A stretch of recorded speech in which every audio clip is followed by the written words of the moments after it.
ჩვენს ეთერში სტუმრის დროა, ესე იგი, მთელი მსოფლიოს მასშტაბით ლანა პლასტმასას მოხმარება უკვე საგანგაშო მაჩვენებელზეა. როგორც მსოფლიოში, ასევე საქართველოში. ჩვენს ქვეყანაში უფრო. ხო, ამ საკითხთან დაკავშირებით პირველმა რეგულაციამ საქართველოში 1 იანვრიდან აიღო სტარტი, ხოლო მეორე რეგულაცია უკვე 1 აპრილიდან შევა ძალაში. რას მოიცავს საკანონმდებლო ცვლილებები და რა დადებით ეფექტს მოახდენს ის გარემოზე და ეკოლოგიაზე? სწორედ ამ თემასთან დაკავშირებით ჩვენი გადაცემის სტუმარია მარიამ ჩაჩუა, სოფლის მეურნეობის სამინისტროს წარმომადგენელი, სურსათის უვნებლობის სპეციალისტი. დილამშვიდობისა. მარიამ, დიდი მადლობა რომ ხართ ჩვენთან ერთად და ასე ძალიან საინტერესო და მნიშვნელოვან თემაზე ვსაუბრობთ და იმ რეგულაციებზე, რომელიც უკვე 1 იანვრიდან, როგორც აღნიშნე, იღებს სტარტს და უკვე შემდეგი ეტაპი 1 აპრილიდან განხორციელდება. დავიწყოთ მთავარი კითხვით, რა გახდა ამ რეგულაციის შემუშავების ძირითადი мотиваცია და რას ელოდებით ამ ყველაფრის შედეგად? მოგესალმებით, მივესალმებით ჩვენს მაყურებელსაც. რა თქმა უნდა, ამ ინიციატივის მთავარი მიზანი და არსი და მამოძრავებელი, ასე ვთქვათ, იყო ადამიანის ჯანმრთელობა და გარემოს დაცვის საკითხები. ზოგადად არ მოყვარს ხოლმე ამ ორი ცნების გამიჯვნა, იმიტომ რომ გარემოს დაცვა პირდაპირ არის დაკავშირებული ადამიანის ჯანმრთელობასთან. გარდა ამისა, ძალიან დიდი რაოდენობით მოიხმარდით ერთჯერადი გამოყენების პლასმას განსაკუთრებით და ზოგადად პლასმას მსოფლიო ძალიან აქტიურად მოიხმარს დღემდე სამწუხაროდ და გარდა ამისა ძალიან მაღალი დაბინძურების შედეგები ჰქონდა. მსოფლიო ბანკმა ჩაატარა კვლევა, სადაც გამოვლინდა, რომ ზოგიერთ წერტილში შემაშფოთებელი რაოდენობაც კი აღმოჩნდა პლასმასის ნარჩენისა. ეს იყო საველე კვლევა, რომელიც ჩაატარდა შავი ზღვის აუზის ორ მდინარეზე, რიონსა და ყვირილაზე, დიახ, სადაც საკმაოდ მაღალი დონე გამოვლინდა დაბინძურების. ამის გამო მიღებული იქნა გადაწყვეტილება, რომ აიკრძალოს სურსათთან შეხებაში მყოფი პლასმასის სხვადასხვა ჭურჭელი, ეს არის პლასმასისგან დამზადებული დანა, ჩანგალი, კოვზი, თებში, სასმლის მოსარევი ჩხირები, ასევე საკვები ჩხირები და გაფართობული პოლისტიროლისგან დამზადებული, იგივე თეთრი, რბილი პლასმასის მასალისგან დამზადებული კონტეინერები და ჭიქები, რომლის მეშვეობითაც სამწუხაროდ გაცხელებაც ხდებოდა სურსათის, რაც ყოველად დაუშვებელია, ასეთ შემთხვევაში პირდაპირ მიგრირებს რამე ნებისმიერი მავნე ნივთიერება, რაც კი არსებობს მასში და აგრეთვე რა თქმა უნდა მიკროპლასმასა, რომელიც გროვდება ჩვენს ორგანიზმში. აგრეთვე კიდევ ერთი ცვლილება შევიდა დადგენილებაში, რის მიხედვითაც კვების ობიექტებს უშუალოდ, სადაც მზასურსათი იყიდება, აქ არ იგულისხმება მხოლოდ რესტორანი, კაფე, ბარი, აქ იგულისხმება ნებისმიერი ჰიპერმარკეტი, სადაც მზასურსათი იყიდება, მათ შეეზღუდებათ, აეკრძალებათ მზასურსათის მიწოდება უშუალოდ ერთჯერად გამოყენების პლასმასის კონტეინერებით და ჭიქებით.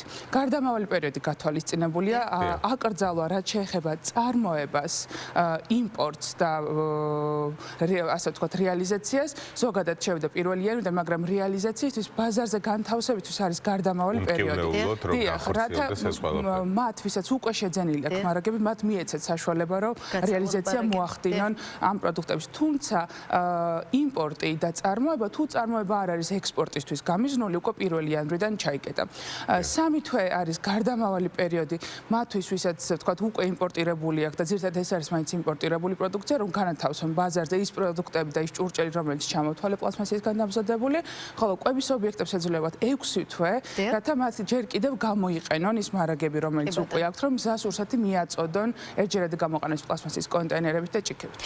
მარიამ, ძალიან საინტერესოა ზოგადად ინიციატივა, რომ საჭირო ამაზე მე მგონი კითხვის დასმა აბსოლუტურად ზედმეტია, თუმცა ყველას პირველი ლოგიკური კითხვა გაუჩნდება ალტერნატივის შესახებ, ხო? ვამბობთ, რომ თქვათ არ უნდა გამოვიყენოთ პლასმასა, გასაგებია, მაგრამ რით ვანაცვლებთ? ალტერნატივები გვაქვს საკმაოდ მრავალფეროვნები, როგორც საქართველოში, ასევე მსოფლიოში მრავალფეროვანი არჩევანი გვაქვს. ეს არის ქაღალდი, ბიოქაღალდი, მუყაო, ბამბუკი და ხის ჭურჭელი, თუმცა მე მაინც რჩევას მივწონდი მაყურებელს, რომ მრავალჯერადზე გადავიდეთ, უფრო სადაც შეიძლება მრავალჯერადი კონტეინერის, ჭიქის, ბოთლის გამოყენება, ყოველთვის უმჯობესია, რომ მრავალჯერადს მივანიჭოთ უპირატესობა. შუშა და მინა საერთოდ ძალიან კარგი მასალა არის, იგივე მრავალჯერადი კონტეინერის დასამზადებლად, ბოთლის სხვა ყველაფრის, ვინაიდან მისგან არ მიგრირებს მავნე ნივთიერებების სურსათში, არ რეაგირებს მჟავე და ტუტე გარემოზე, ცხიმიან საკობზე განსხვავებით პლასმასისგან. პლასმასის ყველაზე მავნე, ასე ვთქვათ, მოქმედება ადამიანის ჯანმრთელობაზე, რაც არის, ის რეაგირებს სხვადასხვა გარემოზე, გაცხელებისას მისგან კიდევ უფრო სწრაფად მიგრირებს ის მიკროპლასმასა, რომელიც მას შეერდა. ასევე სხვადასხვა მავნე ქიმიური ნივთიერება, ეს შეიძლება იყოს ბისფენოლი A ან ფტალატები. როგორც გითხარით, ეს არის მავნე ქიმიური ნივთიერება, რომელიც გროვდება ადამიანის ორგანიზმში და არ გამოიდევნება მიკროპლასმასა. რაც შეეხება ფტალატებს და ბისფენოლი A-ს, ეს არის ესტროგენის მსგავსი სინთეზური ნივთიერება, რომელიც პირდაპირ ახდენს უარყოფით გავლენას ადამიანის ენდოკრინულ სისტემაზე, ნერვულ სისტემაზე და მოწყვლადი ჯგუფები, რა თქმა უნდა, არიან როგორც ბავშვები, ჩვილები, ასევე ორსული ქალბატონები და მოხუცები. დიახ, ახლა რაც შეეხება უშუალოდ რეგულაციას, ხო, კიდევ რო განვაგრძოთ, რატომ შეირჩა სწორედ სახელმწიფო შესყიდვების პილოტურ ნაბიჯად? სახელმწიფო შესყიდვები გავმიჯნავ სახელმწიფო შესყიდვებს, რაც ეხება მხოლოდ ბოთლებს. იმიტომ რომ აკრძალა პლასმასის ჭურჭელზე რაც შემოთვალეთ აკრძალა ზოგადად ვრცელდება ყველაფერს, იმიტომ რომ იმპორტი იკეთება და წარმოება იკრძალება, კიდევ ერთხელ თუ არ არის ექსპორტისთვის გამიზნული. ბოთლებზე გვაქვს კიდევ ახალი ცვლილება, რის მიხედვითაც სახელმწიფო სექტორში, ვინც არის დამოკიდებული სახელმწიფო ბიუჯეტზე, მათ ეკრძალებათ პლასმასის ბოთლებით 3 litrამდე ჭურჭლის ბოთლებით შეძენა, ეს იქნება მინერალური სასმელები, წყალი თუ სხვა ნებისმიერი. ესე ძალიან დიდი წინგადადგმული ნაბიჯია მით უმეტეს ბოთლების მიმართულებით, მაგრამ აქაც არის რაღაცა ერთგვარი გარდამავალი არის მათთვის, ვისაც უკვე ტენდერია გამოცხადებული, აქაც რო ხელის შეშლის მომენტი არ იყოს. და ყველა სტრუქტურას არ ეხება, როგორც ვიცი. საჯარო, ვინც არის სახელმწიფო ბიუჯეტზე დამოკიდებული, ყველას ეხება. აქ არის ძალიან ბევრი უწყება ჩართული, როგორც თქვი, ყველა ვინც სახელმწიფო ბიუჯეტზე არის დამოკიდებული. ესეც ძალიან დიდი წინგადადგმული ნაბიჯი იყო, იმიტომ რომ ზოგადად ძალიან მნიშვნელოვანია ნარჩენების პრევენცია. მსოფლიო მიდგომაც ასეთია, ჩვენ ვართ მაღალი ამბიციის კოალიციას მიერთებული ქვეყანა, ეს არის გლობალური ინიციატივა მთავრობათა შორის, რომელიც ემსახურება პლასმასის ნარჩენის საერთოდ აღმოფხვრას და ყველაზე ეფექტური ნარჩენი არის ნარჩენი, რომელიც არ წარმოქმნილა, ასე რომ პრევენცია ისედაც ნარჩენების მართვის იერარქიაში პირველ ადგილს იკავებს, ამიტომ საერთოდ აკრძალვა იყო ძალიან დროული და მნიშვნელოვანი ინიციატივა იმისთვის, რომ პლასმასის ნარჩენი საერთოდ ეტაპობრივად გაქრეს ქვეყნიდან და აგრეთვე პლასმასზეც ნელ-ნელა უარი ვთქვათ, იმიტომ რომ მოსახლეობას უნდა ესმოდეს აქ რა რეალობის წინაშე გავართ, როგორც საქართველოს, ასევე მსოფლიო ებრძვის პლასმას და მის ნარჩენს და ის უარყოფითი გავლენა, რომელიც ადამიანის ჯანმრთელობაზე აქვს და ეს შეუქცევადი, ანუ ჩვენ ამისგან შემდეგ უკვე ვეღარ თავისუფლდებით, იმიტომ რომ ყველა ასაკის ადამიანი მოიხმარს პლასმას, დაწყებული ჩვილი ბავშვიდან დამთავრებული მოხუცემდე, ხო, ანუ სულ არის ჩვენ პლასმასი ჩვენ ცხოვრებაში. გარდა იმისა, რასაც მოვიხმართ, არის ჰაერში მიკროპლასმასა, არის ნიადაგში და ნიადაგს მის სტრუქტურის დეგრადაციას იწვევს, იმიტომ რომ ფოროვნებაზე მოქმედებს, ფოროვნებას წყალგამტარობაზე მოქმედებს შესაბამისად და უკვე სცენარის ფესვის განვითარებასაც, რა თქმა უნდა. გარდა ამისა, როდესაც მდინარე არის დაბინძურებული და უკვე ზღვის ეკოლოგიასაც საფრთხე ექმნება, უკვე ზღვის ბინადრების ორგანიზმშიც არის აღმოჩენილი მიკროპლასმები. მარიამ, ზოგადად ცნობიერებაზე ისაუბრეთ თქვენ საზოგადოების და ძალიან საინტერესოა, როგორი მონიტორინგი თუ მიმდინარეობს, გარკვეული დაკვირვება თუ არის იმის შესახებ, იმიტომ რომ რამდენიმე ათეული წელია ჩვენს ქვეყანაზე მაქვს საუბარი, აქტიურად ვსაუბრობთ იმაზე, თუ რა კატასტროფა შეიძლება გამოიწვიოს სწორედ ამ ნივთებით ჩვენი გარემოს დაბინძურებამ. ჩვენ ვიცით, რომ საუკუნეები სჭირდება მის ნეშომყალადაც არ იქცევა, უბრალოდ დანაწილდება და ამაზე არაერთხელ გვისაუბრია ცელოფნის პარკებზე, გვისაუბრია პლასმასას ბოთლებზე, რომლებსაც 3-4 საუკუნე სჭირდება, რომ რაღაც ნაწილებად გადაიქცეს და ამას მუდმივად ჩვენი გადაცემიდან ყველა არხი, ასე ვთქვათ, ცდილობს, რომ მიაწოდოს საზოგადოებას. თუ გვაქვს წინსვლა, თუ არსებობს გარკვეული მონიტორინგი, რომელიც გვეუბნება, რომ კი, აი ამ საინფორმაციო კამპანიამ შედეგი გამოიყო, იმიტომ რომ ჩემი როგორც ჩვეულებრივი მოქალაქეს თვალით დაკვირვებით, ვხედავ, რომ თითქოს ისე აღარ ბინძურდება გარემო და ყველა ცდილობს, რომ თქვათ ეს ნარჩენები აიღოს და გადაყაროს, რომ შევადაროთ, აი ვთქვათ 3 ათლეულის წინ ან 2 ათლეულის წინ. რეალურად თუ გვაქვს აი ოფიციალური პასუხი ამაზე? რა თქმა უნდა, პირველ რიგში აქ ძალიან მნიშვნელოვანი იყო სახელმწიფო გადაწყვეტილება, რაც იქნა მიღებული, იმიტომ რომ როდესაც იკრძალება პროდუქტი, თქვა ჩვენც ვალდებულები ვართ სხვა ალტერნატივაზე გადავიდეთ, ხო? მეორე, გარემოს გარემოს დაცვის და სოფლის მეურნეობის სამინისტროს დაწყებული აქვს საინფორმაციო კამპანია, რაც ზუსტად ცნობიერების ამაღლებას ემსახურება არა მხოლოდ რეგულაციის შესახებ, თუ რა ცვლილებები შევიდა და რა იკრძალება, ხო, არამედ ზოგადად პლასმასის შესახებ, მისი მავნე ნივთიერებების შესახებ და ადამიანის ჯანმრთელობაზე და აგრეთვე გარემოს დაცვაზე მისი უარყოფითი გავლენის შესახებ.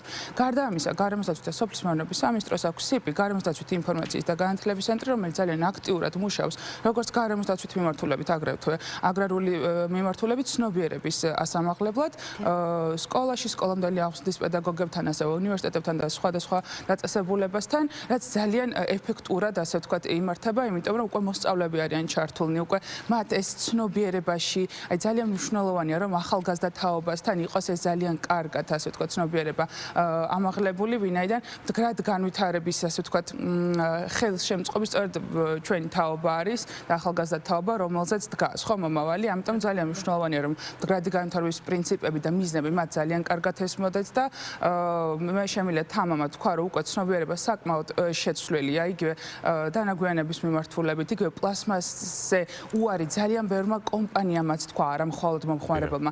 ძალიან ბევრი მომხმარებელი, რომელიც მრავალჯერად ნივთებზე არის გადასული და ეს მათ ძალიან კარგად ესმით ამ უარყოფითი გავლენის შესახებ. მაინტერესებს, აი როგორც ერთ-ერთ მომხმარებელს და მოქალაქეს, მაგალითად თქვათ, აიკრძალა ერთჯერადი ბოთლები, ჭიქები და ნუ საკვები კონტეინერები, თვის გამოსაყენებელი ჭურჭელი, მაგრამ ამ შემთხვევაში კიდევ არანაკლები რაოდენობით გროვდება შამპუნებიდან, თქვათ, ტარას, რასაც ეძახიან, ხო, ეს ბოთლები და სხვადასხვა მოხმარების პირადი ჰიგიენის ან რაღაცა ესეთი ტიპის ჭურჭელი.